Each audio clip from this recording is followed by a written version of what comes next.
My brothers and sisters, let me tell you something.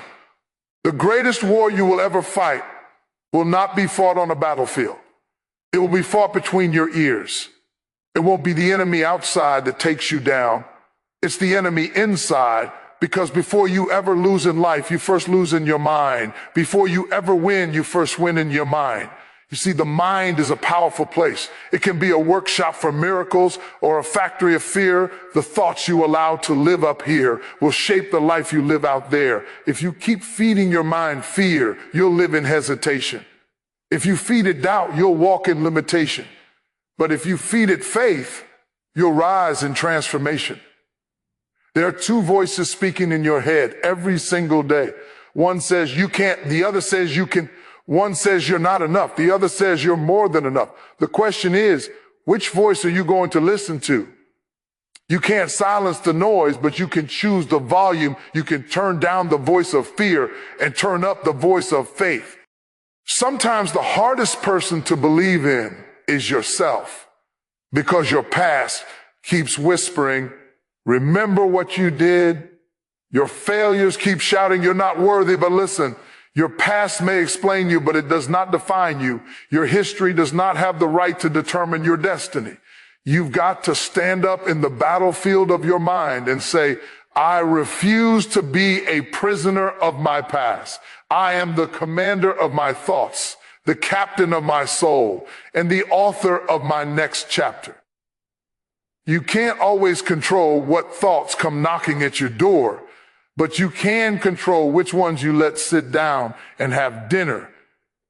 You can't stop the birds from flying over your head, but you can stop them from building a nest in your hair. When fear comes knocking, tell it, faith lives here. When doubt tries to move in, say, this space is already occupied by purpose. Because the truth is, you were built to win. You were not created to live in defeat. There's a seed of greatness in you, but you have to guard it. You have to feed it. You have to fight for it. Stop rehearsing your failures. Stop replaying your pain. Start reminding yourself of your power every morning when you wake up, before you scroll, before you stress, before you speak. Renew your mind. Say to yourself, today I win. Today I choose peace over panic, purpose over pity, and faith over fear. If you can win the battle in your mind, you can win the battle in your life, because every victory begins as a thought and every downfall begins as a doubt. So stand tall, lift your head, and fight back, not with fists, but with faith, not with anger, but with awareness, not with fear, but with focus. You've been through storms, but the storm didn't break you. It built you. You faced battles, but those battles made you stronger. You are not a victim of your mind. You are the victor of it. So go ahead and declare it right now. I will win this battle in my mind. I will think higher, live stronger, and walk freer. I will not bow to fear, because I was born to rise. Now go win, not out there, but in here. Because when you win in your mind, the rest of your life will follow. The wars of life are not fought with weapons of steel, but with thoughts of strength. Every battle you face begins long before it shows up in your circumstances. It starts in your thoughts, in your beliefs, in the quiet corners of your mind where nobody else can see. The mind is the command center of your destiny.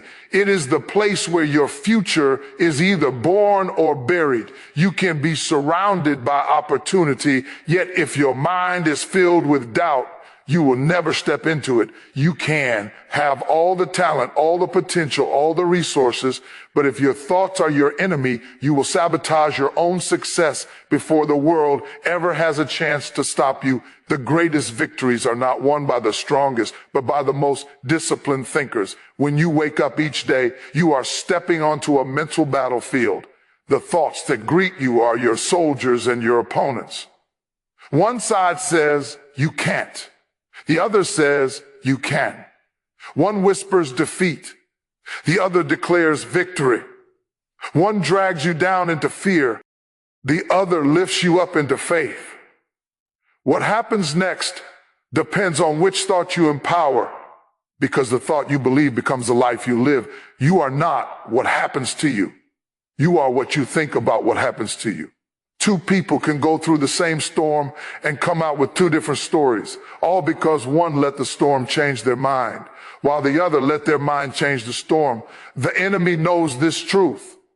That's why he doesn't come after your job first, or your relationships, or your resources. He comes after your mind. If he can plant seeds of fear, self-doubt, guilt, or shame, he doesn't have to fight you. You'll start fighting yourself. The enemy doesn't have to chain your hands if he can capture your thoughts. You can be free on the outside and still be imprisoned within. The greatest bondage is not physical, it's mental. That's why you must learn to guard your mind the way a soldier guards a fortress. You can't afford to let every thought have access to your spirit. You must check it at the gate. Ask it who sent it. If it brings peace, let it in. If it brings chaos, send it back. Winning in your mind requires awareness. You have to become conscious of your internal dialogue. So many people are losing battles they don't even know they're fighting. They've allowed negative thoughts to move in and build homes. They've become so accustomed to hearing you can't that they stop noticing how loud it's become. The first step to winning is to recognize the war. But when you start catching those thoughts and calling them out, when you say, no, that's not true about me, that's not what I believe anymore, you begin to shift the momentum. You begin to reclaim your territory. You have to understand that your mind is not your enemy. It's your greatest weapon. But a weapon is only powerful when it's aimed in the right direction. Every thought is an arrow, and you get to decide where it lands. Aim it at your purpose, not your pain. Aim it at your growth, not your guilt. Aim it at your future, not your fear. When you train your mind to think higher, your life will rise to match your thoughts. Because everything in your life moves in the direction of your dominant thought. If you think strength, you'll find power. If you think weakness, you'll find excuses. Your thoughts are magnets. They attract what they imagine. Sometimes the hardest part of winning in your mind is silencing the noise of the past that keeps replaying what went wrong, the noise of people who said you'd never make it, the noise of comparison that makes you feel like you're always behind. You can't let that noise become your narrative. You can't let the volume of the world drown out the voice of your purpose.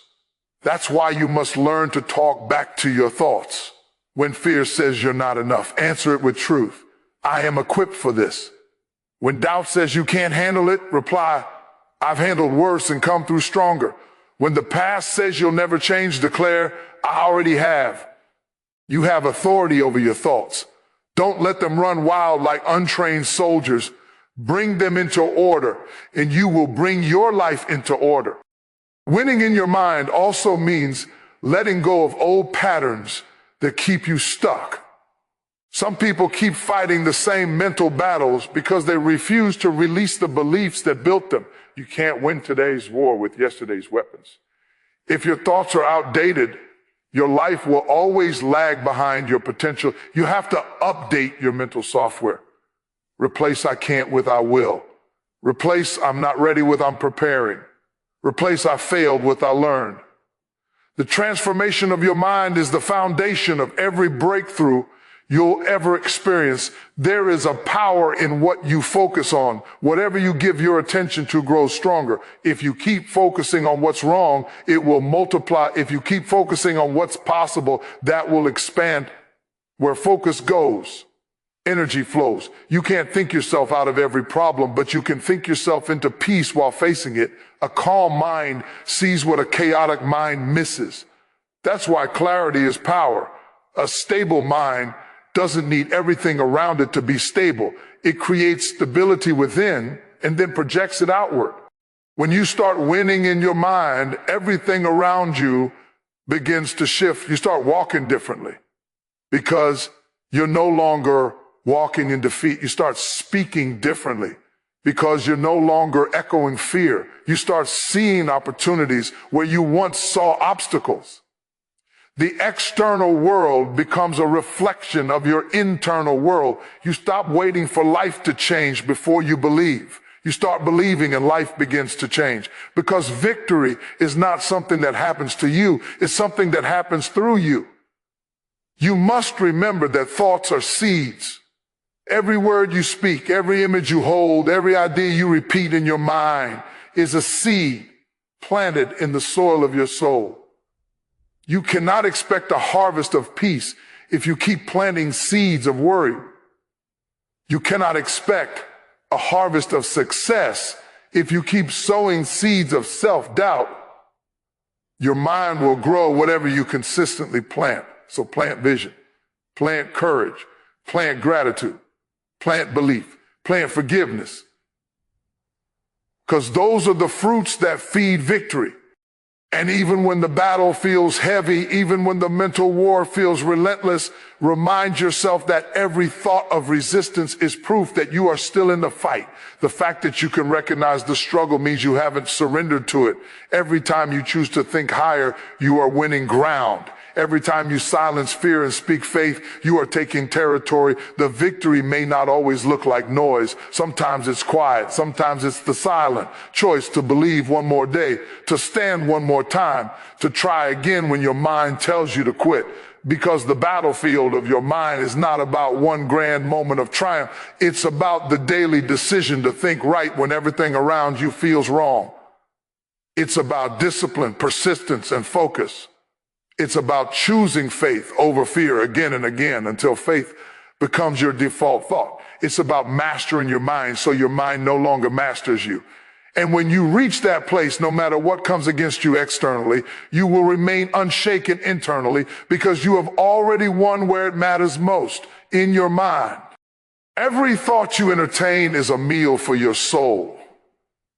Every emotion you nurture is nourishment for your spirit. You are constantly feeding something inside you, whether you realize it or not. And whatever you feed will grow stronger. If you feed fear, fear will rise and rule you.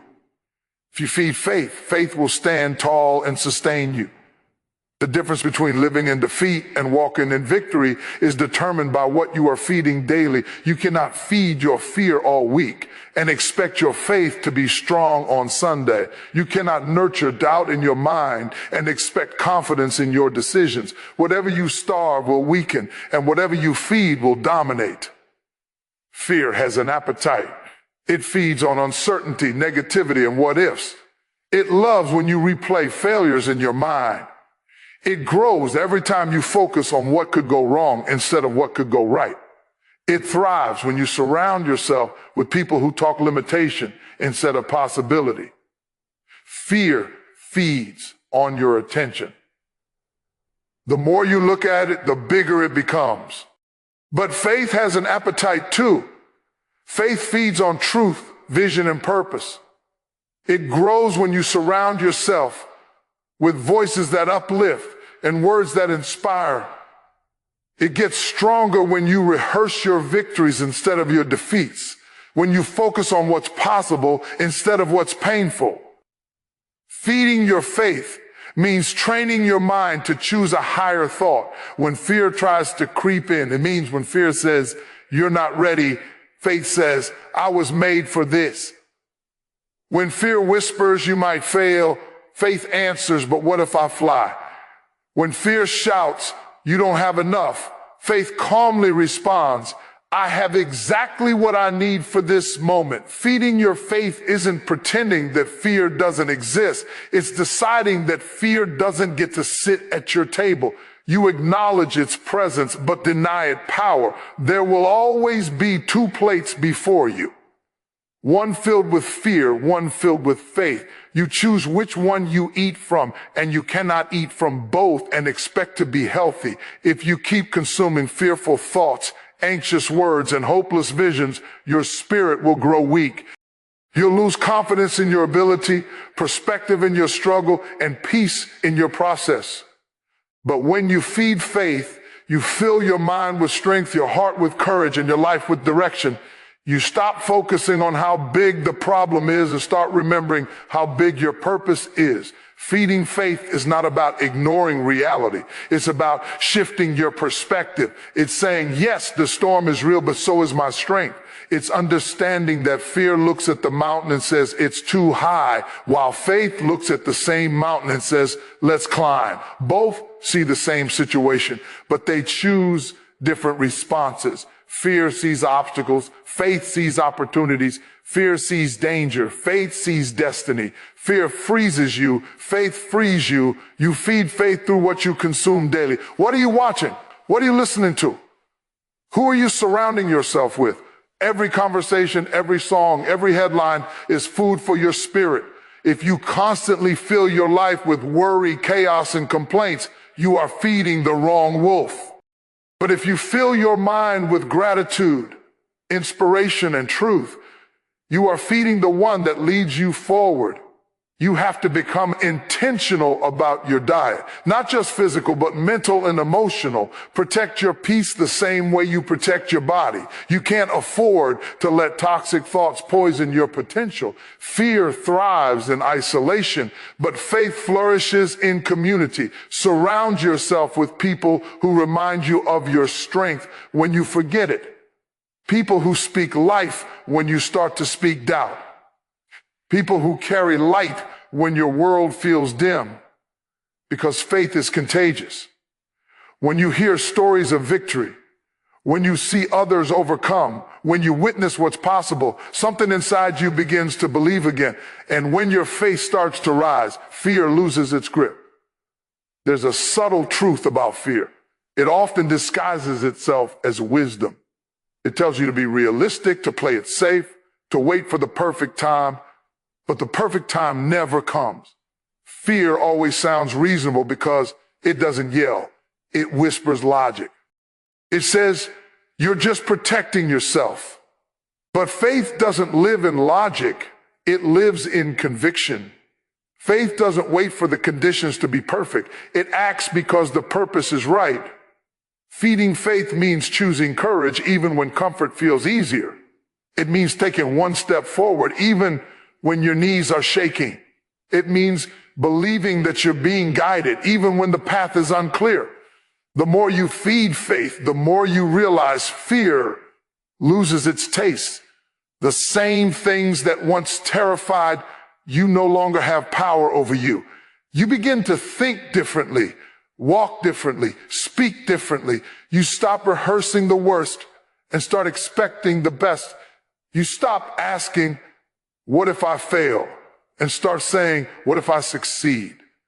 You stop magnifying the obstacle and start magnifying your ability to overcome it. Feeding your faith also means speaking faith. Your words have power. What you say feeds your belief system. Every time you speak negativity, you strengthen fear's grip. Every time you speak life, you strengthen faith's hold.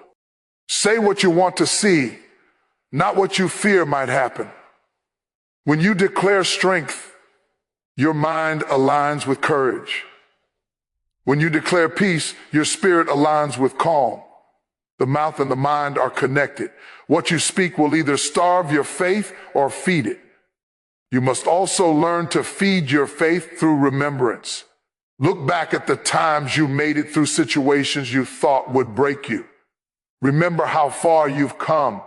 Fear tries to make you forget your victories, but memory is a weapon. Every past triumph is proof that you can survive again.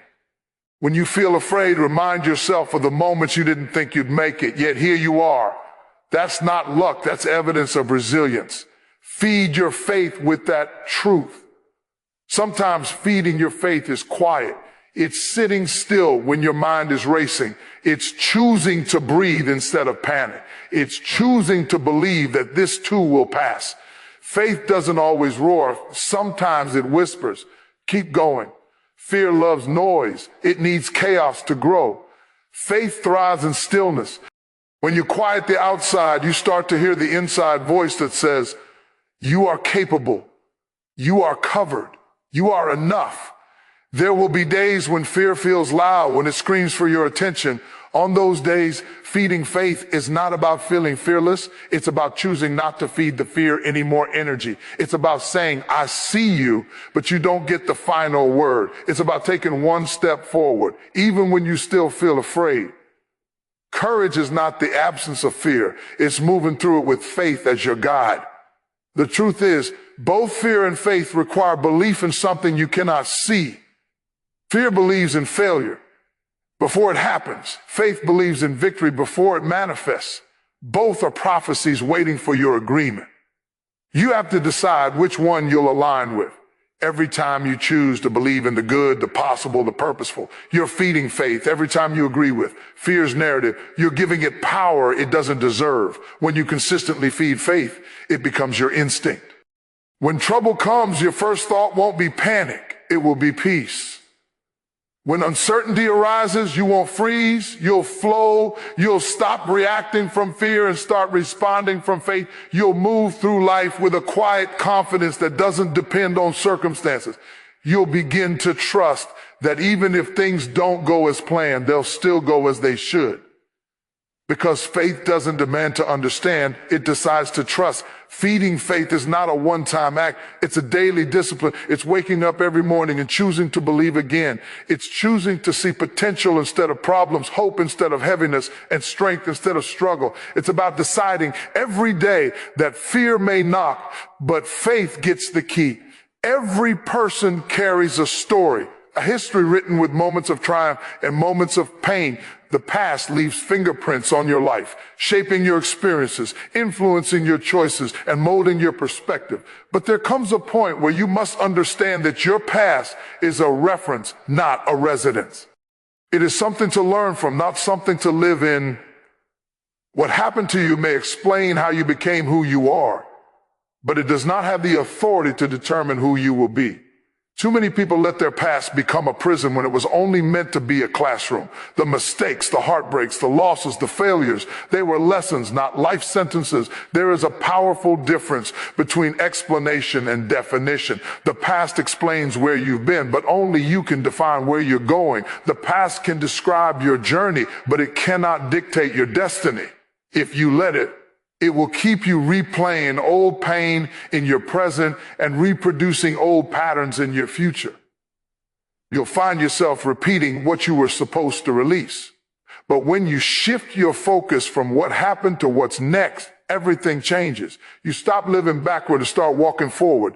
Everyone has chapters they'd rather forget, moments they wish they could rewrite, words they wish they hadn't said, people they wish they hadn't trusted, seasons they wish they could erase. But those chapters are part of your story, and the story isn't over. You can't change what's already been written, but you can change what's written next. You can't rewrite the past, but you can edit its influence. Every scar, every failure, every disappointment was a teacher. It didn't come to destroy you. It came to develop you. The pain was not a punishment. It was preparation. You are wiser now, stronger now, more aware now. You may have been broken, but brokenness doesn't mean you're beyond repair. There are people who have allowed their past to convince them that they are disqualified from a better life. They believe they can't start over because of what they've done or what's been done to them. But what you've done is not who you are. Your mistakes are events, not identities. You are not your failure. You are the person who learned from it. You are not your trauma. You are the survivor who rose from it. You are not your shame. You are the soul that decided to heal. As long as you are breathing, your story is still unfolding. The pages are still turning. The pen is still in your hand. The most dangerous thing about the past is not what it did to you, but what it convinces you to believe about yourself. The past whispers that you'll never change, that you'll always fall short, that you'll always be who you used to be. It tries to trap you in an old identity when your spirit is ready for transformation. You can't move into the new version of yourself while clinging to the old narrative. You have to make peace with what was so you can make room for what can be. Let go of the guilt. Let go of the labels. Let go of the version of you that had to survive chaos. You don't owe your old story another explanation. You owe your future your attention. Sometimes the hardest part of growth is forgiving yourself. We talk about forgiving others, but many people are haunted not by what others did to them, but by what they did themselves. You can't punish yourself into peace. You can't condemn yourself into healing. You can only grow when you give yourself permission to move on. Forgiveness doesn't mean forgetting. It means releasing the emotional weight that's been holding you hostage. You can't drive forward while staring at the rearview mirror. The road ahead is wider than the memory behind you. Your past may have been painful, but pain can become purpose when you process it. What hurt you once can help someone else now. What broke you can build wisdom. Every time you rise after falling, you carry something valuable: understanding, empathy, resilience. You begin to see that the past didn't just happen to you, it happened for you. It equipped you with perspective. It taught you endurance. It revealed your capacity to overcome. You wouldn't have known your strength if life hadn't tested it. You wouldn't have discovered your purpose if life hadn't pushed you. The very things that made you cry became the soil where your character grew. Many people fear that their past disqualifies them from greatness, but the truth is, it's often the opposite. Your past qualifies you to reach others who are where you once were. The very thing you're ashamed of could become the bridge that connects you to someone else's healing. The wisdom you carry was born from wounds. The compassion you show was birthed in your pain. The insight you have came from the struggles you survived. Your past is not a curse, it's a credential. There will always be people who try to keep you in your history. They remember who you used to be and refuse to see who you've become. They will try to define you by your worst day, your lowest moment, your old mistakes. But you don't owe anyone a lifetime explanation for your growth. You don't have to keep proving that you've changed. People will always talk. Let your evolution be your answer. Let your consistency be your evidence. Time reveals transformation better than words ever could. Sometimes it's not people holding you back. It's the version of yourself that you still carry. You've identified so long with struggle that you don't know how to feel without it. You've been labeled by pain for so long that peace feels unfamiliar. But there comes a time when you must release your old identity and step into your new one. You are not the mistakes you made when you didn't know better. You are not the decisions you made from a place of pain. You are not the version of you who didn't yet understand their worth. You are becoming, evolving, rising. There is something sacred about the process of healing. It's not quick, it's not easy, and it's not linear. Some days the past will feel distant. Other days it will feel like it just happened. Healing is not about erasing the memory. It's about changing your relationship with it. You stop seeing it as an anchor, start seeing it as a teacher. You stop running from it and start walking through it. Eventually, the story that once brought you pain begins to bring you peace, because you realize it built something inside you that couldn't have been built any other way. Your past may explain your fears, your habits, your patterns, but it doesn't define your potential. It doesn't dictate what you can create, who you can love, how far you can go. You are not bound to repeat what you endured. Have the power to write a new script. The same mind that remembers pain also has the power to imagine freedom. The same heart that once broke can beat stronger than before. Every day that you wake up is a chance to make new meaning out of old memories. The past may have shaped you, but it doesn't have to shadow you. You get to decide whether it becomes your prison or your platform. You get to decide whether it remains your story of shame or becomes your story of strength. What once felt like an ending can become the beginning of something greater. You are not what you've been through. You are what you've overcome. The past is behind you for a reason. It's meant to teach, not to trap. It's meant to remind, not to restrain. What once explained you does not define you, because your true definition is still unfolding with every step you take forward. The mind is a constant conversation, a never-ending stream of words, images, and emotions that flow through like waves. Every thought that enters your head comes with an invitation. It asks for attention, for energy, for belief. You cannot stop thoughts from coming, but you can decide which ones are allowed to unpack, sit down, and stay a while. This is the true power of mental discipline. Not the absence of thoughts, but the awareness and authority to decide what to entertain. The mind is like a house, and thoughts are guests. Some knock gently, others force their way in. But you are the one with the keys. You are the gatekeeper. You decide who gets to stay. Many people think that having negative thoughts means they are weak or faithless, but that's not true. Thoughts are like weather. They pass through. You can't stop a storm from forming, but you can choose how you respond when it comes. You can take shelter, wait it out, or let it drench you completely. The storm is not the problem. Your response to it determines whether you drown or dance in the rain. Every person faces waves of fear, doubt, and insecurity. The difference between those who sink and those who rise is the ability to recognize a passing thought for what it is, temporary. It only becomes permanent when you start building a home around it. You can't control that fear knocks, but you can control whether you open the door. You can't control that worry whispers, but you can control whether you start a conversation with it. You can't control that comparison walks by, but you can control whether you invite it in to sit at your table. The power lies not in resisting every thought, but in choosing which thoughts get your agreement. Agreement gives energy. Energy gives life. What you agree with mentally begins to manifest emotionally and eventually physically. You think it, then you feel it, then you live it.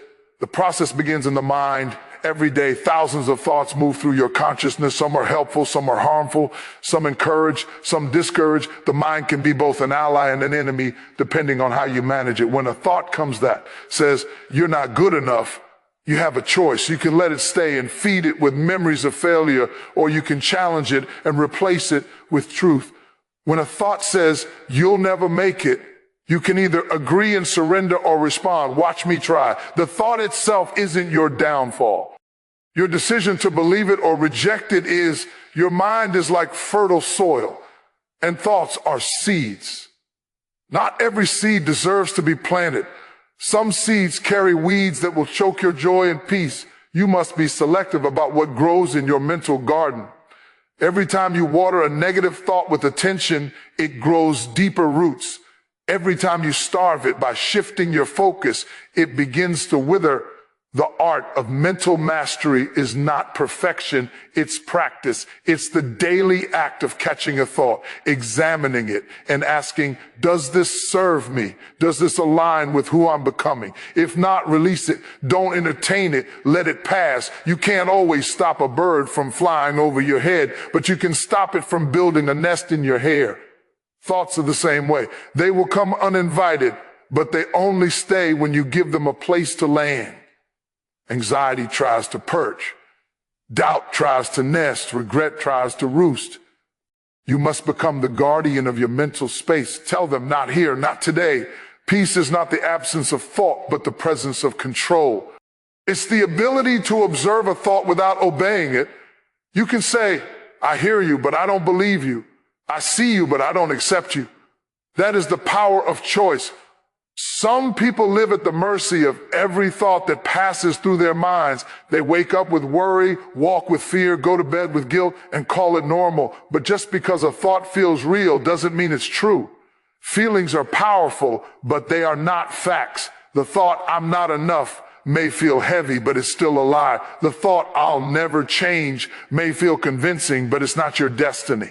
The mind can trick you into believing that what you think is what you are, but that's not the truth. You are not your thoughts. You are the one who observes them. You are the thinker, not the thought. The key to mental freedom is awareness. When you become aware of your thoughts, you gain authority over them. The mind can no longer control you because you've stepped into the role of observer.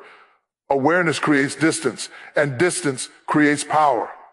The moment you can say, that's just a thought, you disarm it.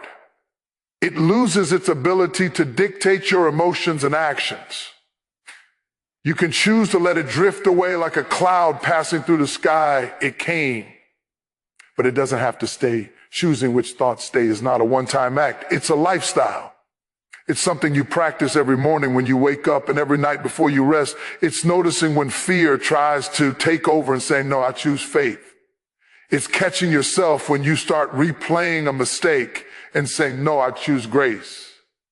It's realizing when comparison creeps in and saying, no, I choose gratitude. You cannot stop these thoughts from showing up, but you can stop them from stealing your peace. There will always be moments when your mind tries to betray you, when it replays past failures or magnifies future fears. That's when you have to remind yourself that thoughts are not commands. They're suggestions. You don't have to obey everyone that comes your way. You have the authority to reject what doesn't serve your growth. You can redirect your focus If a thought makes you feel small, replace it with one that reminds you of your strength. If a thought makes you feel hopeless, replace it with one that reminds you of your purpose. Your mind follows your focus, and focus is a choice. The greatest thinkers, creators, and leaders are not people who never struggled with negative thoughts. They are people who learn how to manage them. They mastered the art of redirecting. When fear said, "You can't," they answered, "I will." When doubt said, "You'll fail," they said, "Then I'll learn." When limitation said, "You're not capable," they said, "Watch me grow." That is the mindset of victory. Not control over thoughts, but control over response. It takes practice to discipline your mind. It's like training a muscle. The first time you try to redirect a negative thought, it feels difficult. The second time, it feels slightly easier. Over time, it becomes natural. You start to notice the pattern before it takes over. You begin to filter thoughts before they turn into feelings. You become intentional about what you allow to take root. The mind begins to obey you instead of overpower you. You can fill your mind with whatever you choose. You can meditate on peace or on problems. You can dwell on what's missing or what's working. You can focus on pain or on potential. The power is always yours, and the thoughts you entertain shape the emotions you feel, the actions you take, and the life you create. Every outcome begins as a thought. Every belief begins as a repeated idea. If you change the thoughts you choose to keep, you change the direction of your entire life. You can't stop every negative thought from knocking at your door, but you can decide which ones get to come inside. You can choose not to let fear sit in your living room. You can choose not to let doubt sleep in your mind. You can choose not to let shame decorate your heart. You are the keeper of your mental space, and that power, quiet, simple, and consistent, determines your peace, your growth, and your destiny. Before any achievement is seen, before any dream is built, before any success is lived, it begins in the unseen place, the mind.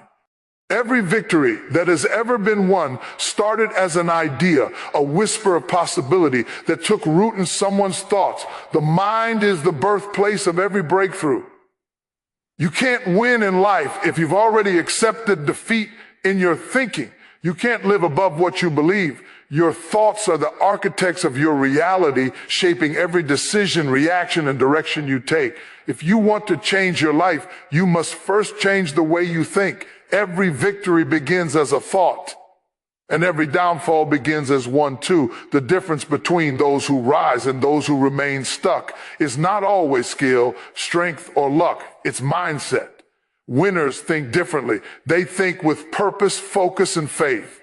When others see impossibility, they see opportunity. When others say it's over, they say it's only beginning. The mind of a winner is not free from doubt, but it is disciplined enough not to dwell on it. They understand that thoughts create pathways, and wherever your mind travels, your life follows.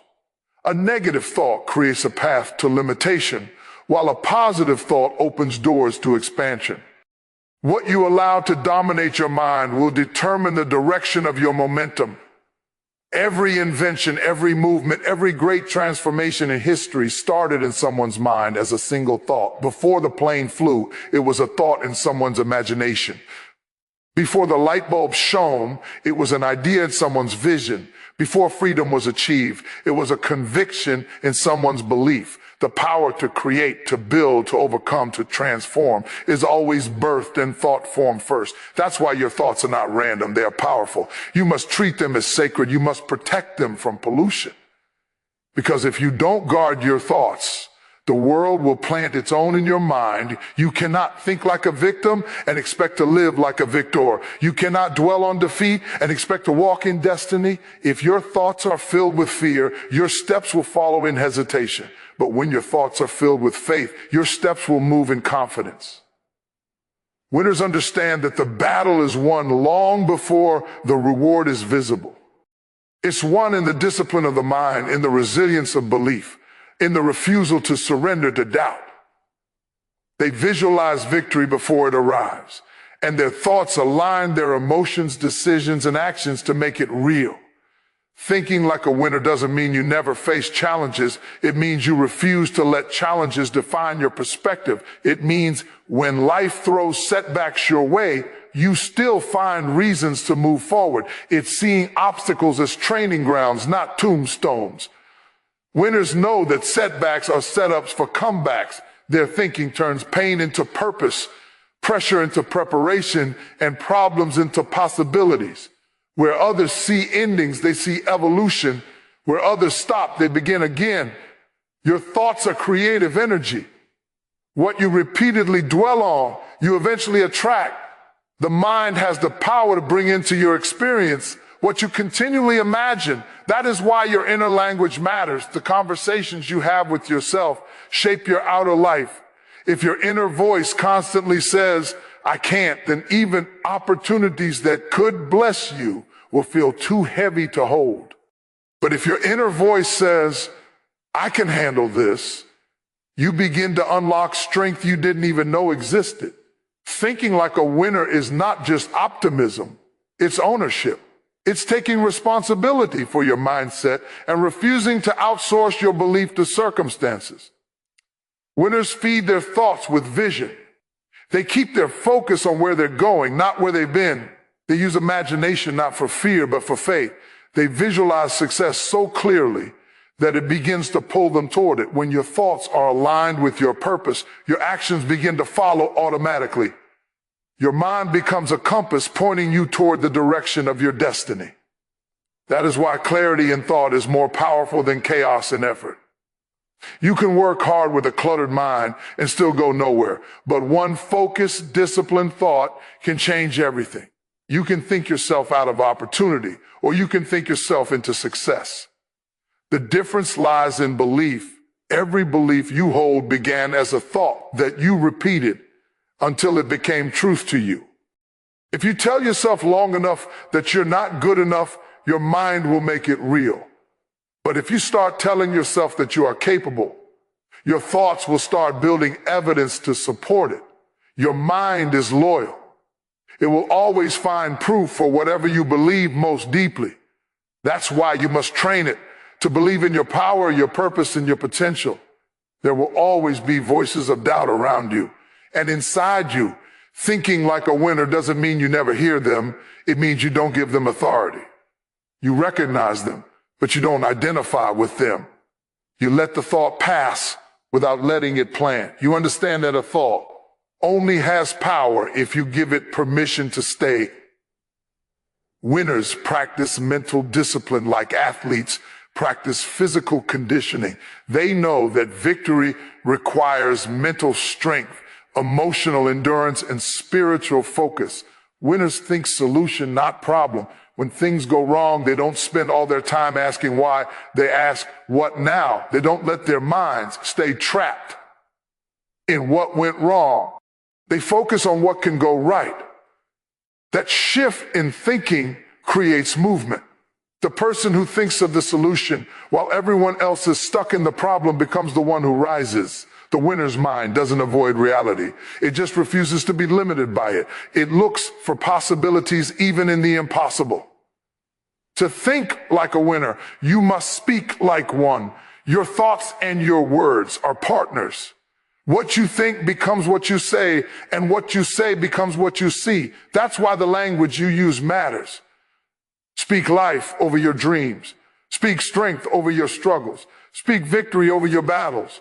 The sound of your words will start to shape the strength of your belief. When you keep speaking faith, your mind begins to align with it. You begin to expect success instead of fear failure. Thinking like a winner also means preparing your mind for pressure, because victory doesn't come without resistance. There will be moments when everything in your environment screams that it won't work. In those moments, your mindset must anchor you. Winners understand that pressure doesn't destroy them. It defines them.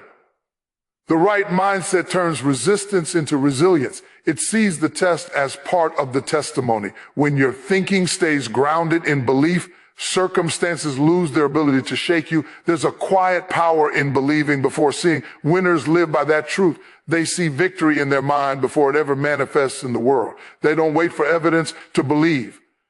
Their belief produces the evidence. Every dream realized was once invisible. Every success story started in the silence of thought. You don't need everyone to believe in your vision. You just need to believe in it yourself long enough for it to become real. You must guard your thought life like a treasure, because it is the wrong thought can rob you of courage, but the right thought can unlock destiny. Your thoughts shape your habits shape your behavior, and your behavior shapes your results. Everything begins in the mind. You must think abundance if you want to live abundantly. You must think strength. If you want to act with power, you must think victory if you want to live in triumph.